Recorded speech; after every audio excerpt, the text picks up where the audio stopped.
ryose.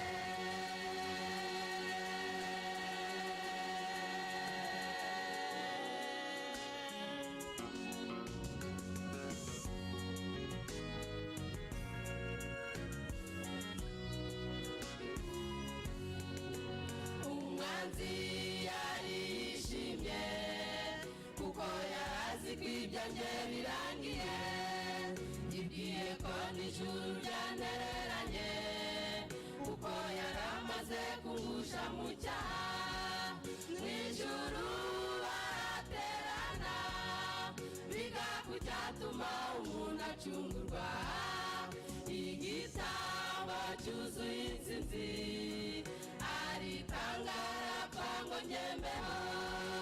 Himbazwa mwami mwiza, ineza yawe sinayirondora, nzahora ndirimbiza amashimwe kuko wankuye aho ntari kwikura.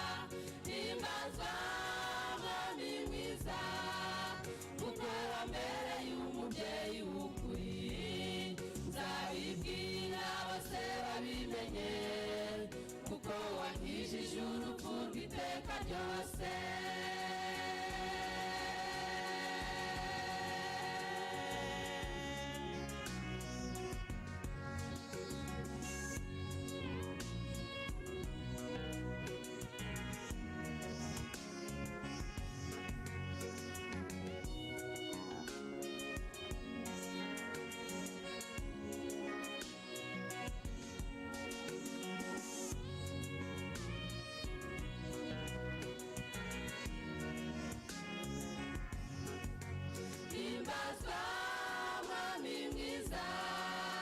Ineza yawe sinayirondora, nzahora ndirimba kuko wankuye aho ntari kwikura.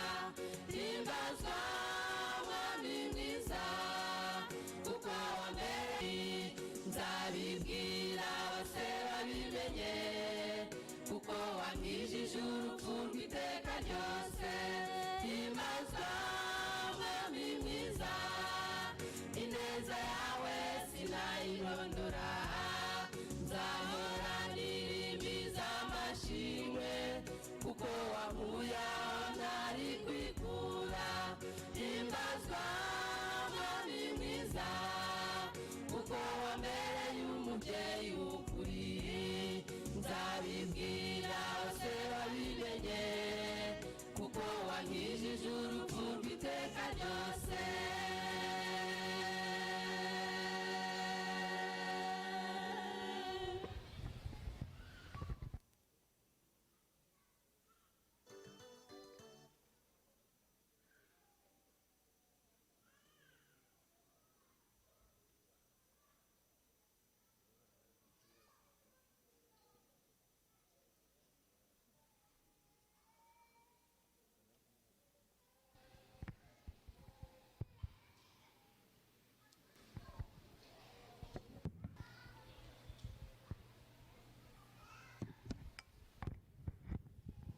Waramutse. Kusabato nsisa. Mwiriwe. Murao nesa mwesa. Karibu. Sabato nsiso. Munsi w'umunezero. What happened? You forget Swahili? Je suis très enchanté, monsieur, pour l'interprétation aujourd'hui. Ngwanejejwe n'uko uyu munsi asobanurirwa. I enjoy listening you guys. I enjoy listening you guys. Ngwashimishwa no kubumva muvuga muririmba. Thank you for the story. Muri ya mubyeyi watanze igitekerezo cy'abana ngo urakoze cyane. In a couple of years you are not going to need translation here. Mu minsi mike ngo mu minsi mike ntabwo azaba akeneye umusobanuzi kuko bose twese tuzatwumva icyongereza. This is an important job, education. Akazi uriya mubyeyi akora ni akazi keza cyane k'uburezi. Thank you for Bernard, your callings. Wakoze Pastor Bernard kumurarika. Sometimes I got the phone calls from the time in which I was recovering from my surgery in Argentina. hari igihe yagiye abona abantu bamuhamagara ariko ataramererwa neza nyuma yo kubagwa yabagiwe muri Argentina. Argentina, by the way, is not my mother language or country, but it's my wife. Originally, she is from Argentina. Your father-in-law. Yes, my fatherland. It's not. aravuze ngo ntabwo Argentina ari iwabo ngo ariko umufasha we iwabo ni muri Argentina. But I was very close because I am from Uruguay. ngo ava hafi nayo ava ahantu bitwa Uruguay. So when the people ask me, "Are you from the country of Messi?" I say no. iyo bamubajije ngo Yesu uva muri Messi aravuga toya. I am from the country of Suarez, Forlan, and so on.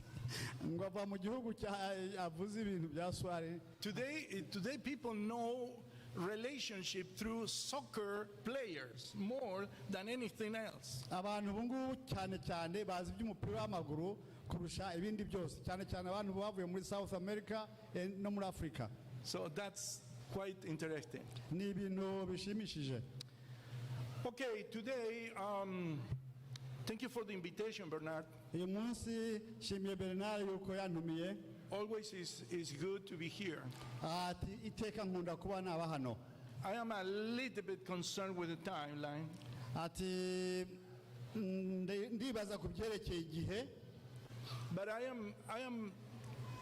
I'm going to take my time because this is important what we are going to share with ariko you. ndafata igihe cyanjye kubera ko ikintu agiye kuvugaho ari ikintu cy'ingenzi. So if the conference says to you that you were too long, ngo ese conference yabarababwiye ko mutinda gutaha, blame me. ati aravuze ati niba conference yababwiye ko mutinda gutaha, Feel free to ati blame uyu munsi bimbeho. Because I'm retired, they cannot do anything. ati yewe narangije akazi nabo, ati nta kintu bashobora I'm kuntwara. free.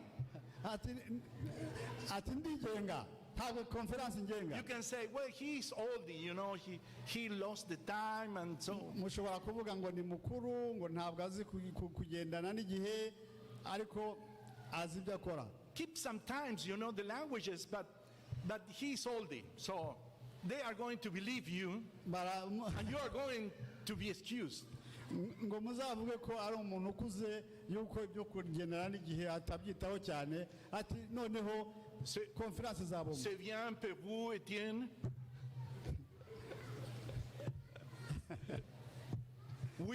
Okay. Today I'm going to be talking about leadership. uyu munsi ndavuga ku byerekeye ubuyobozi. Because I'm talking to a church that is important in the North American division. kuko ndabwira itorero rikomeye muri iyi North America division. And you are that kind of church. twebwe turi bamwe muri iryo church, muri iryo torero. Because all the Kinyarwanda speaking communities across the North American division are going to watch you, Elwell Seventh-day Adventist Church, to get references. ati kuko abantu bo muri North America division bazarebera ku bantu kuri Elwell kugira ngo babatangeho icyitegererezo. And I know that you have a lot of leadership. kandi nzi yuko mufite abayobozi. Because I live in Arizona, and I saw some of you over there. ati kuko nagiye muri Arizona, ati mwabona abavuye hano bagiye muri Arizona. And there are people from here in several other places across hari USA. abantu bavuye hano bari ahantu hose. So you are a blessing for the church. muri imigisha ku itorero. And thank you for that. ni ndabibashimira.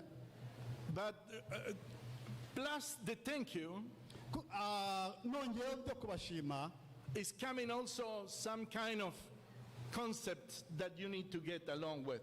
haza n'ibindi, hari ibintu ashaka kuvugaho ashaka yuko twamenya. Because being a reference is getting also a responsibility too.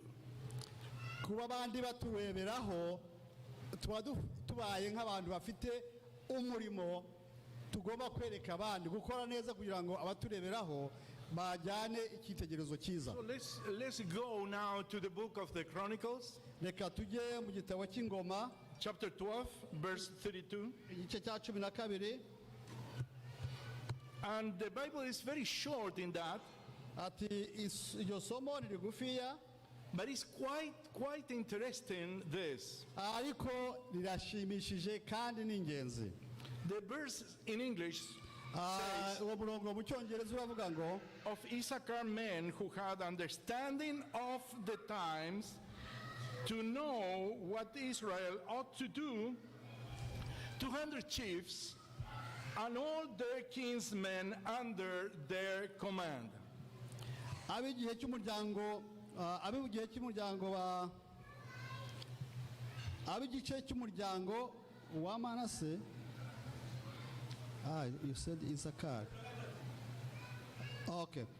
Ni 33 mu kinyarwanda. We ni 32. Thank you, Pastor. Abo mu ba Isakari b'abanyabwenge bwo kumenya ibihe no kumenya ibyo abisirayeli bakwiye gukora, abatware babo bari 200 kandi bene wabo bose bumviraga itegeko ryabo.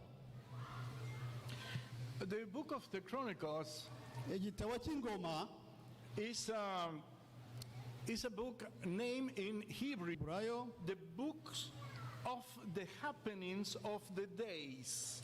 ni ibintu byabaye muri iyo minsi. Divrei Hayim is in Hebrew language. What that means? The book of the happenings of the days. Okay, ni ibintu byabaye muri iyo minsi. It is a kind of record in time, in sequential time, that is in relationship with the book of Kings too. Mbese ni ibintu byagiye byandikwa bakurishije amatariki kandi bikaba bifitanye isano n'igitabo cy'abami. It is a parallel of the book of Kings. Biragendana n'igitabo cy'abami. Ingoma n'abami nibyo bita paralele, biragendana ntabwo bisigana. And there was a time in history in which these books were together. Hari igihe kandi muri histoire mu gihe cy'ibitekerezo ibi bitabo byagenderaga hamwe. Here is a kind of advice for kings and leaders. Hano iri ni inama zahabwaga abami n'abayobozi. And here is presented to the reader as a path of obedience to the rules given by God. Barabwira abayobozi, harerekana inzira bagomba gukurikiza ukurikije ubushake bw'Imana. And at the end is peace and prosperity. At the end is peace and prosperity if they follow God's rules. Mwiherezo iyo bakurikizaga ibyo iki gitabo kivuga, bagiraga amahoro kandi bakagira n'imiryango imeze neza. But if they follow a sinful way of living, they are going to lead them into ruin and desolation. Ariko iyo bari gukurikira inzira y'abanyabyaha badakurikije amabwiriza ari muri ibi bitabo, bagombaga kurimbuka, babaga bajya ahantu hatari heza. So here is quite interesting because there are 3 observations hano hari ibintu bitatu tugomba kureba regarding leadership here. bireba ubuyobozi. Hari ibintu bitatu bireba ubuyobozi. 1, icyambere, understanding of the times. kumenya igihe, gusobanukirwa n'igihe. You know, there are 2 Hebrew words together. Hari amagambo abiri y'igiheburayo ari hamwe. So no, yesterday by night I've been checking the Hebrew version. Ejo nari ndimo ndeba mu gitabo mu busobanuro bw'igiheburayo. And there are 2 words together for knowledge here. For knowledge and understanding. Rimwe ni ubumenyi, mu cyongereza ni knowledge, understanding ni ukubisobanukirwa. So technically this is the emphasis of here is that leadership requires wisdom. Hano icyo bashatse kuvuga ni uko ubuyobozi busaba kugira ubwenge. the Hebrew uses the verb yada and bina together. Knowledge and understanding. mu giheburayo basobanura amagambo abiri gusobanukirwa no kumva. The combination of words ayo magambo abiri iyo yashyize hamwe means the ability to discern between things. bigufasha kumenya gusobanukirwa urebye ibintu ukaba washobora gusobanukirwa n'ibyo ari byo. To discern between right and evil. kureba ukuntu wamenya ibyiza n'ibibi.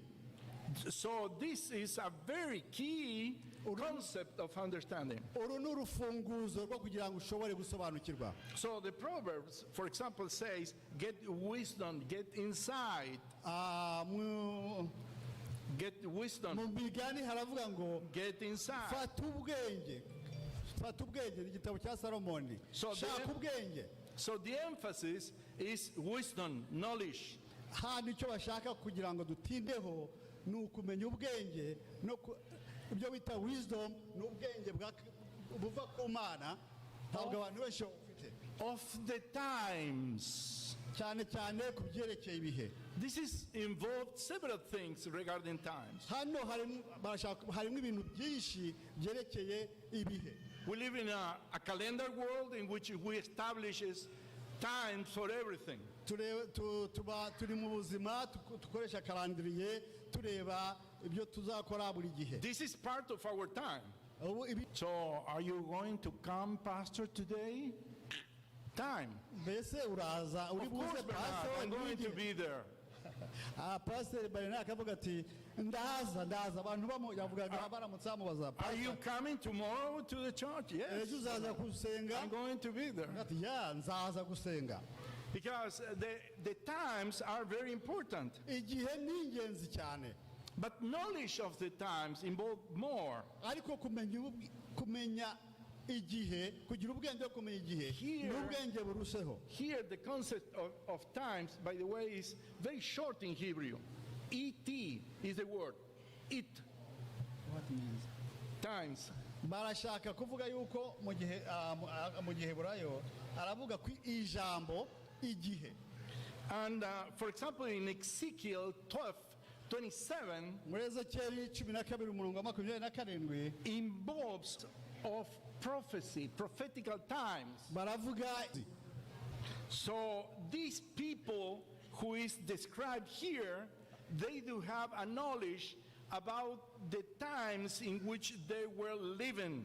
abantu barimo bavugwa hano bafite ubumenyi mu gihe barimo muri icyo gihe. So we need to understand that is a very important thing to know the times in which we are living. ni ngombwa kumenya igihe turimo, kumenya aho turi. We are in the middle of a world pandemic. turi mu isi irimo icyorezo. And we need to understand that this is in the times of the end to happen that. tugomba kumenya ko iki ni igihe cyerekana ko turi mu iherezo ry'ibihe. We are living in critical times. turi mu bihe bikomeye. And there are other things that are happening more and more. hari ibindi biza byo byinshi byisukiranya. You left Rwanda, Congo, Uganda, Burundi. mwavuye muri ibyo bihugu Rwanda, Burundi, Congo. Am I missing some Kinyarwanda speaking country, or I am right, I guess? No, you are right. I think you Okay. And you are here. We are with an expectation. ariko turi hano hari ibintu dutezweho. And I understand your expectation. kandi ndumva ibyo mukenewe ibyo mwibwira. But you need to understand something that is going on here in America. ariko tugomba kumenya uko bimeze hano muri Amerika, uko ibintu bigenda hano muri Amerika. And more we are living in a country with what is a country without God. kandi tukagomba kumenya ko turi mu gihugu kitazi Imana. And if you want to read in English, America without God, you are going to look for the Atlantic, and Hamidi, and you are going to find an article that I'm going to comment about this. aravuga ko nimusoma ku makuru avuga ibyerekeye Amerika idafite Imana avuze ikintu ushobora kubona There is a social trend in our society of that. hari ibintu tugenda tubona hano muri iyi sosiyete yacu, And sometimes these social trends are impacting the church. kandi ibyo bintu byose arimo avuga hari igihe biboneka no mu matorero. And I'm going to touch base regarding education. kandi ndi buvuge no ku byerekeye uburezi. Sometimes people says rimwe na rimwe abantu baravuga ngo Christian education is very expensive. ngo uburezi bwa Gikristo ngo burahenda. And I do believe that, yeah. barabyizera yuko uburezi bwa Gikristo buhenda. But if you are going to count the cost, ariko uramutse ubaze icyo bugura, are you wanting your child in the future is going to be a faithful Christian Seventh-day Adventist? mbese urashaka umwana wawe mu gihe kizaza azaba umudivantiste umunsi wa karindwi? Well, you need to count the cost. ugomba kumenya icyo ugura yuko gifite akamaro kuruta What is more expensive?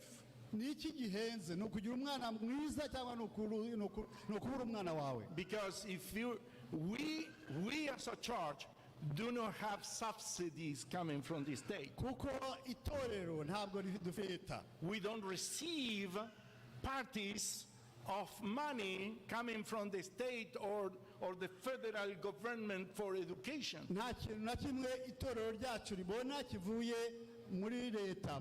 Everything is coming from the pockets of the church normally. ibintu byose kose zose ziva kuri bije y'itorero. And if you send your child outside, you are going to pay the price of that. n'uwohereza umwana wawe muri private school uzagira igihombo kubera yuko ushobora kuzabura uwo mwana. My oldest son umuhungu we mukuru took some classes, yafashe amasomo amwe. Lansing Community College, yayifashe muri Lansing mu ishuri rya Community College y'i Lansing several years ago.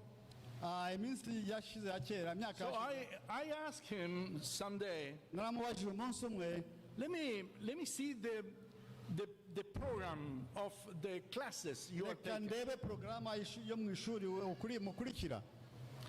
There was a class or taught in that moment called mythology. hari ishuri bigaga ryerekeye ibintu bavuga bya histoire ariko bitabayeho. mythology ni ibintu bavuga ariko bitabayeho.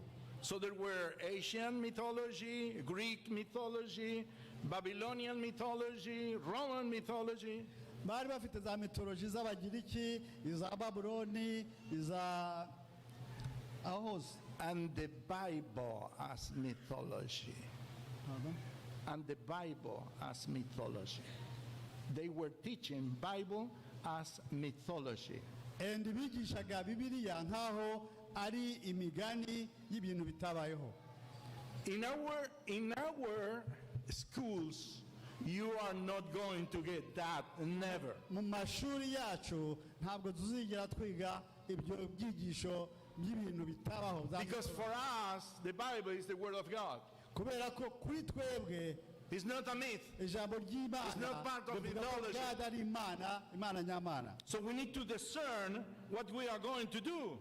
tugomba guhitamo icyo tugomba You might be gukora. able to pay less, but at the long time, you are going to expend and lost your money. ushobora guhitamo gutanga amafaranga makeya ariko ku iherezo ukazabura umwana wawe ugasanga uhomba. There are social trends impacting our church today. hari ibintu biva hanze biza mu itorero ryacu, And our lay leaders need to understand and discern with wisdom what is coming from the authority of the Bible. ndashaka kandi ko abayobozi bamenya ubutegetsi cyangwa se ubuyobozi buva Because we need to discern the times in which we are living. tugomba kumenya igihe turimo ibihe turimo. I used to be a member of the TOSC committee. TOSC committee. ngo yahoze mu nama ya TOSC committee, ubwo ni ahantu runaka yari umupasiteri. I know that you don't understand. No, TOSC committee. So I'm going to translate that for you. agiye kubisobanura. T is for theology. Oh, okay. O is off. Ordination committee. Okay. Theology ordination committee. Theology study of ordination committee. ni teoloji yerekeye kweza abantu.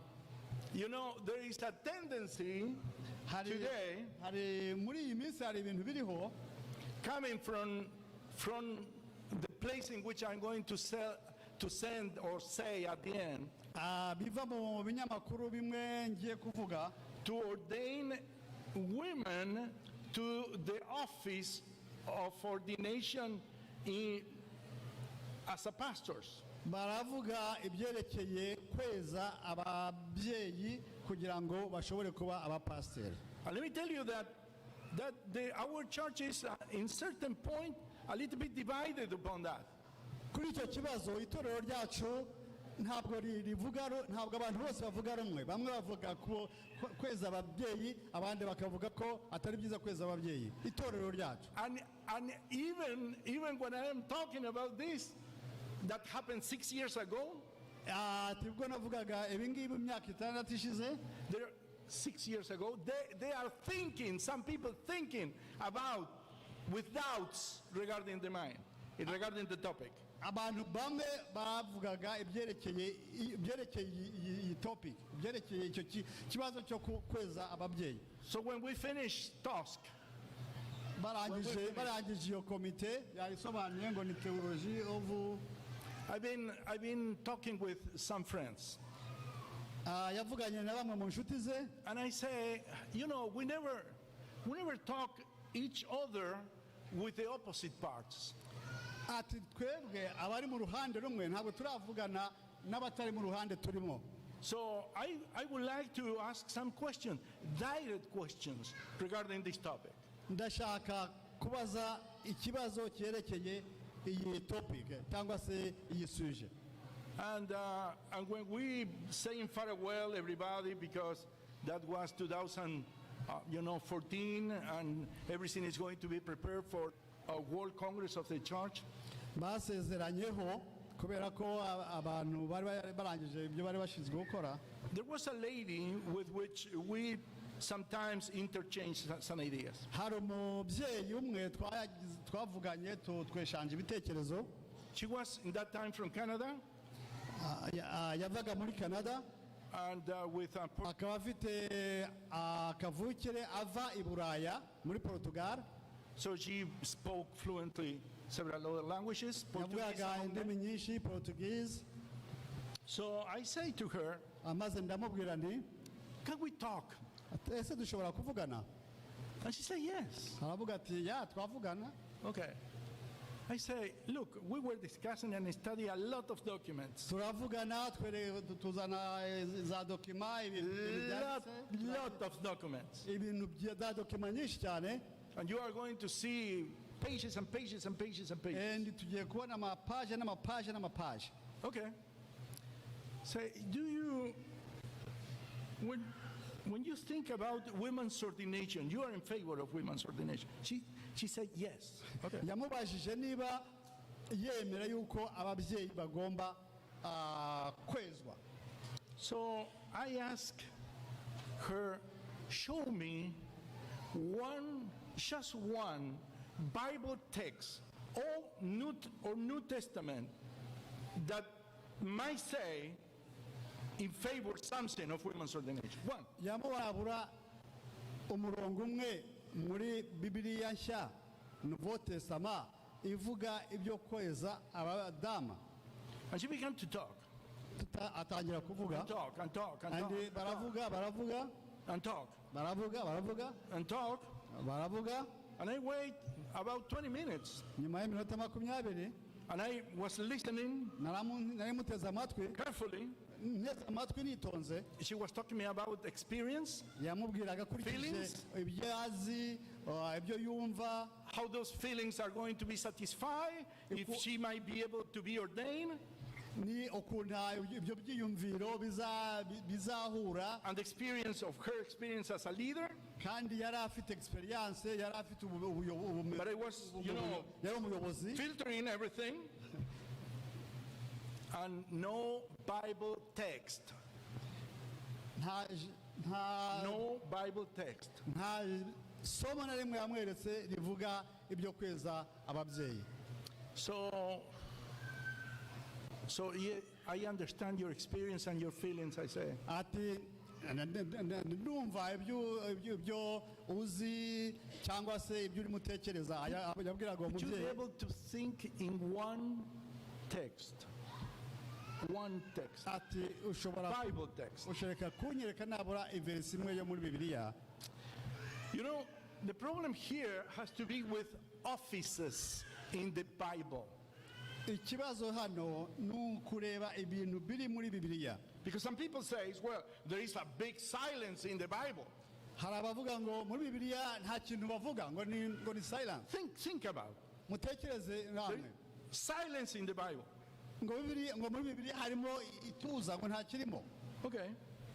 When you are going to go to the Bible point, Ariko nujya muri Bibiliya ubwayo, you are going to detect practices urabona ibikorwa of the Bible, for example, laying hands upon priests. urabona ibikorwa barambika ibiganza ku batambyi. And that means ordination.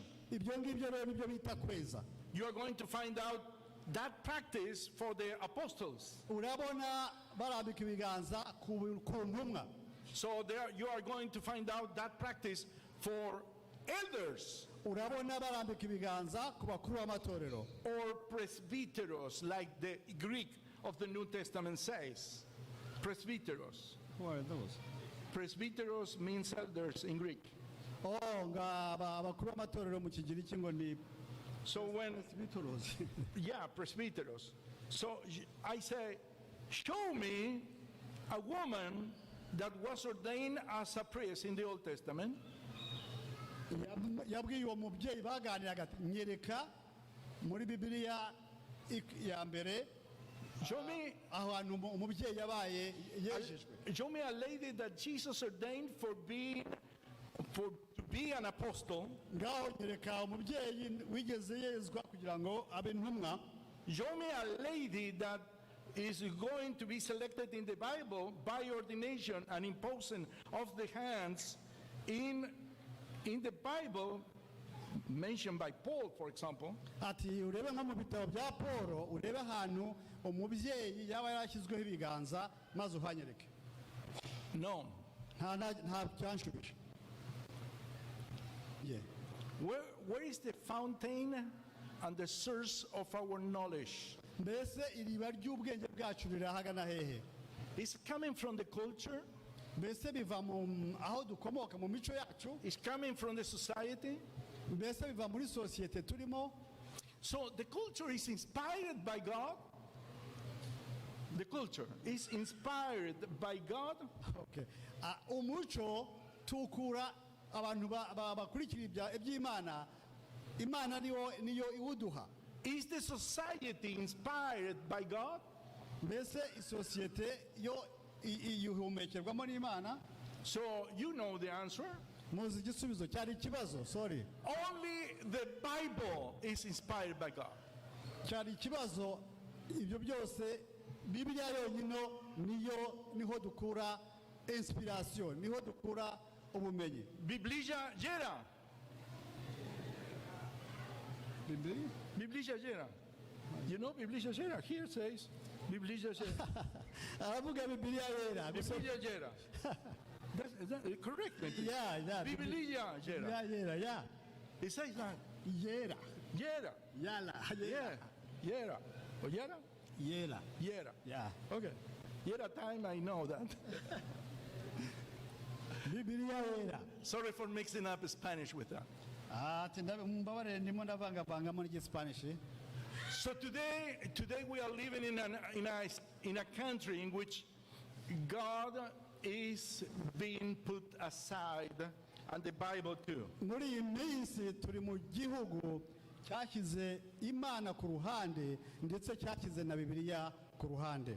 You know, this thinker says that the United States between 1937 here Ati Etats-Unis d'Amerique kuva muri 1937 and 1998 kugeza muri 1900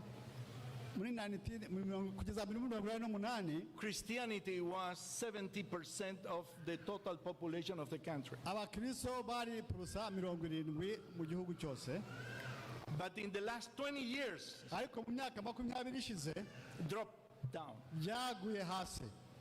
And it dropped to less than 50%. Byagiye hasi ya purusa 50. And the critical question is this: Ikibazo gikomeye ni iki? without Christianity, Mbese hatariho ubukristo, Americans no longer have a common culture upon which to fall back. Amerika hatariho ubukristo, Amerika ntabwo igifite uburere umuntu yakurikiza. And this is the culture in which we are living. Kandi iyi sosiyete yo muri Amerika niyo turimo. So recently, Muri iyi minsi ishize I've been talking in another church about Pentecostal movements and gift of tongues and so on. navuganye n'umuntu ibyerekeye abapentekote, ibyerekeye impano zo kuvuga indimi n'ibindi. When you study the historical picture of the denominations in USA, Iyo utangiye ibyerekeye amatorero cyangwa se amadini muri Amerika, you are going to discover that great awakenings, religious awakenings, happened in the past times. wabona yuko amatorero yakangutse mu gihe cyashize. The Great Awakening between 1760 through 1800. Ibyo bintu byabaye mu cya 760 kugeza mu 1800. The Second Great Awakening, Icyo nicyo gihe hariho ubyutse mu byerekeye kumenya Imana. that is between 1830 and 1850. Ubwa kabiri bwabaye kuva muri 830 kugeza muri 850. The movement of William Miller Icyo niko William Miller came from that days. yavuze ubutumwa. In those days happened in 1844. Ibindi byabaye mu 1844. And there is a third Great Awakening. Ugukanguka. That is the Jesus movement. Hanyuma y'ibyo hakurikiyeho ibyo kugaruka kwa Yesu. But today you are going to listen about wokeism. Wokeism, What means wokeism? I will say. To be woke. Wokeism.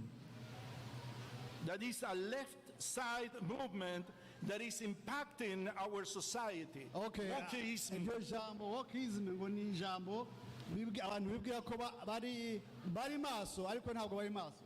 And they say, woke man, woke. Baravuga Open your eyes. kanguka, Open your eyes. kanguka. And they Reba. are taking vocabulary, religious vocabulary coming from like original sin, atonement, ritual, and redemption. Ntabwo bareba ibyabanjirije iri jambo nk'ibyerekeye gucungurwa. And they are making that political, Maze byose bakabishyira muri politike. not religious, Ntabwo ari byo Imana. political. Ahubwo ni ibya politike. And we are living in that time. Ubwo bya Bibiliya, uburere bwa Bibiliya. Let me tell you some words regarding leadership. Reka ngire amagambo mabwira yerekeye uburezi. Leadership always establish a reference. Iteka umuyobozi yerekana aho umuntu azarebera ibindi bintu. Reference ni ukuzareba ibyashize cyangwa umuyobozi aho avana ibyo akubwira. And you in this church are a reference for the other Kinyarwanda people in USA. And iri torero rya Elweri rirakurikiza amabwiriza yo muri Etats-Unis hano ry'Abadiventiste. Leaders are going to be followed. abayobozi bazakurikirwa. And that's the key point in leadership. Iryo ni ijambo rikomeye mu buyobozi. Leadership normally is more creative Ubundi abayobozi ni abantu barema than compensated. Aho kugira ngo ahubwo ibintu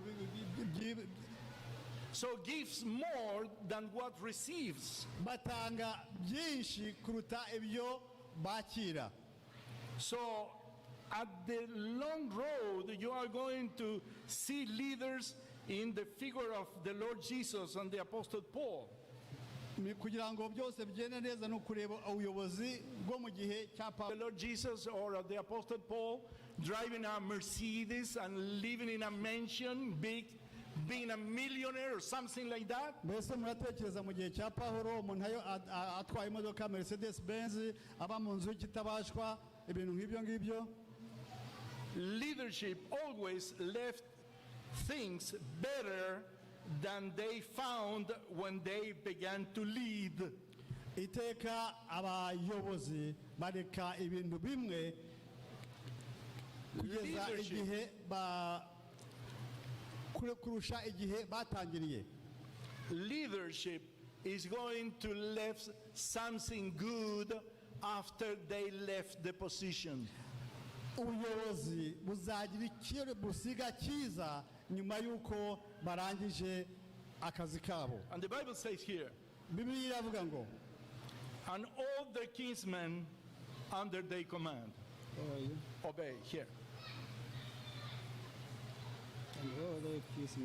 Follow the leadership. maze Bibiliya iravuga ngo dukurikire ubuyobozi bw'Imana. So I'm going to be finishing in about 3 minutes. Ndimo ndarangiza mu minota 3. We need people who know the times.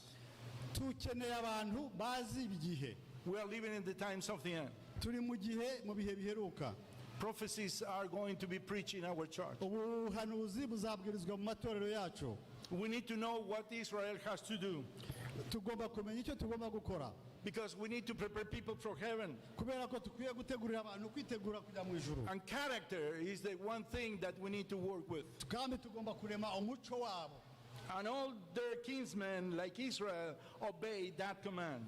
Kandi abami n'abandi bayobozi ba kera muri icyo gihe bayobowe na Bibiliya. Command of the leadership in this context is not coming from the human being, it's coming from the Bible. Ntabwo ubutegetsi buva mu bantu ahubwo ubutegetsi bw'umuyobozi. The Bible is to the world and preach the word. Bibiliya abwira abantu bamaze kwemera Imana kujya kubwiriza ubutumwa. We don't need to be distracted. Ntabwo tugomba kurangazwa. Let's avoid petty conflicts in the church. Reka tugerageze kwirinda ibintu byo kujya impaka. Petty conflicts in your community. Ibintu biri mu muryango yacu cyangwa muri za family ibyo ngibyo tubyirinde. You are to be leaders for the Kinyarwanda community across this country. Mugomba kuba abayobozi b'itorero ry'Ikinyarwanda. Because many are watching at you as a reference. Kuko hari umuntu areba ibyo mukora. And we need to be like the sons of Issachar.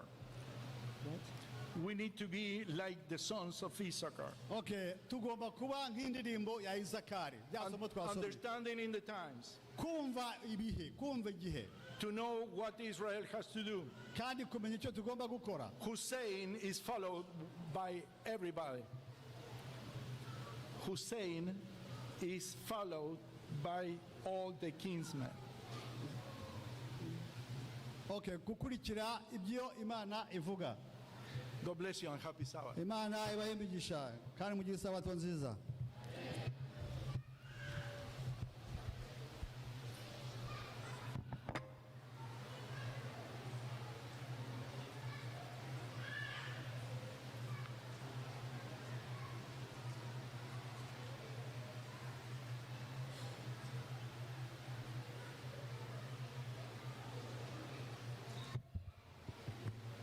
yavuye mu gituro ubwoba nibushire. Uyu munsi ni umunsi mwiza tubereye umunezero. Reka dushime Imana yacu twemereye kugeza aya magingo. Yesu yavuye mu gituro reka ubwoba bushire.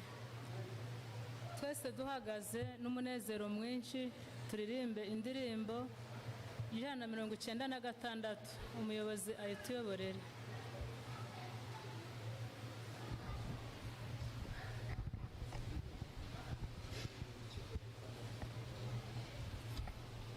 Ijana na 96 twese duhagaze.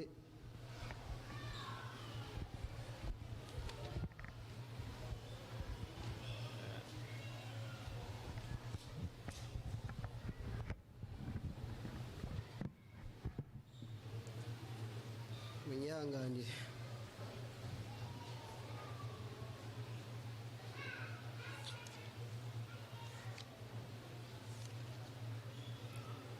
Mbese urashaka kunesha ibyaha? Mbese urashaka kunesha ibyaha? Izera amaraso ya Yesu. Mbese urashaka kumenya intsinzi n'amaraso y'umukiza? Hari imbaraga mu maraso y'umwana w'intama. Hari imbaraga mu maraso ya Yesu mwana w'Imana. Urashaka gukira ubwibone? Izera amaraso ya Yesu. Ize umusange ku musaraba akwejesha amaraso ye. Hari imbaraga mu maraso y'umwana w'intama. Hari imbaraga mu maraso ya Yesu mwana w'Imana. Yesu urashaka kujya wera de? Izera amaraso ya Yesu. Icyakweza ibizinga by'ibyaha n'amaraso y'umukiza. Hari imbaraga mu maraso y'umwana w'intama. Hari imbaraga mu maraso ya Yesu mwana w'Imana. Urashaka gukorera Yesu? Izera amaraso yakiza. Urashaka kujya umusingiza? Izera y'amaraso ye. Hari imbaraga mu maraso y'umwana w'intama. Hari imbaraga mu maraso ya Yesu mwana w'Imana.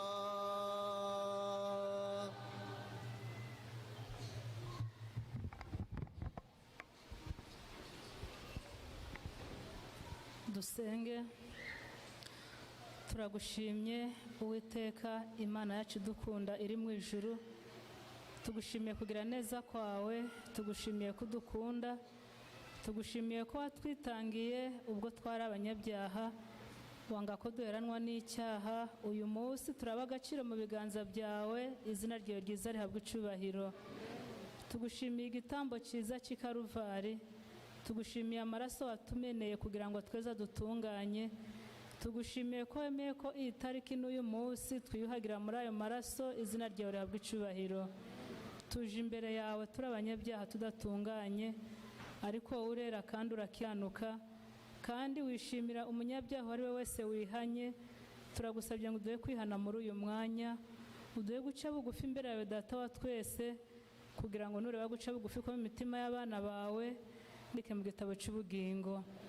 Ugiye kugaruka vuba bidatinze uje guhemba no guhana, si ugushidikanya buri umwe wese azahembwa akurikije uko yakoze. Ndagusabye cyane nkwinginga bicitwe uyu munsi ngo twigishe gukora neza, kugira ngo nuhamagara amazina y'abera tuzaboneke imbere yawe kandi uzaduhembe ubugingo buhoraho. Mwami Yesu, waduhaye umunsi wera w'isabato kugira ngo turuhukane nawe, waduhaye ibyiza byinshi, turagusabye ngo turinde kurangara, maze ijambo ry'umwuzuro wateguye ryubake imitima yacu. Yesu mwiza, ubwo uri hafi kugaruka twe kuzaguhunga, bwo tuzishimire kuza kwawe. Amahoro yawe utangira ubuntu yubake imitima yacu. Tukuragije abatagize amahirwe yo kugera aha, mubyeyi mwiza, bitewe n'impamvu zitandukanye muri iyi si. Hari ababuze ababo, hari abarwayi. Mubyeyi mwiza, buri umwe wese umusanga aho ari ku bisasiro bye. Abafite ibibazo bahumurize, mubyeyi mwiza, kugira ngo data wa twese twiyumve ko turi mu gituza cyawe, turushe kugira umunezero ugukomotseho, nugaruka tuzishimire kuza kwawe. Ariko dufite gahunda y'ifunguro ryera, buri umwe wese akenere kunywa ku maraso ya Yesu, buri umwe wese yumva ashaka kuyiyuhagiramo, kuko ariyo tuboneramo agakiza. Data mwiza, maze data nidutaha duhagijwe nawe, ni ukuri dushima izina ryawe. Ntabwo tugutotesha amagambo, uzi ibidukwiriye kuko udukunda. Ibyo ubona byatuma tuguhesha icubahiro turi muri iyi si, bitumye nawe dutegurira ubugingo buhoraho, ndetse ukazaduha amaherezo meza, ubiduhane n'abikeneye bose. Tubigusabye mu izina ryiza rya Yesu. Kigushenge tukuririmbi riri cyarimwe, iyindiri iheruka, twicishije bugufi duhire. Amen.